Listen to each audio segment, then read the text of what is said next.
بسم الله الرحمن الرحيم.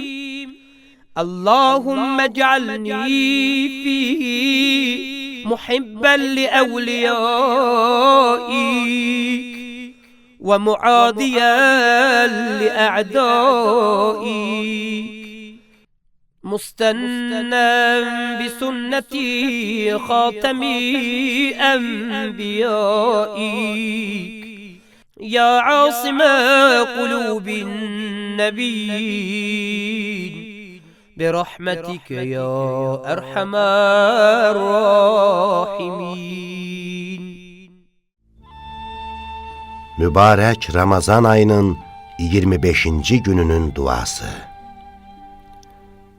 İlahi, məni bugün dostlarını sevən, düşmənlərini düşmən bilən, sonuncu Peyğəmbərin şərəf və yolunu üstün tutub ona əməl edənlərdən qərar ver. Ey Peyğəmbərlərin qəlblərini qoruyan!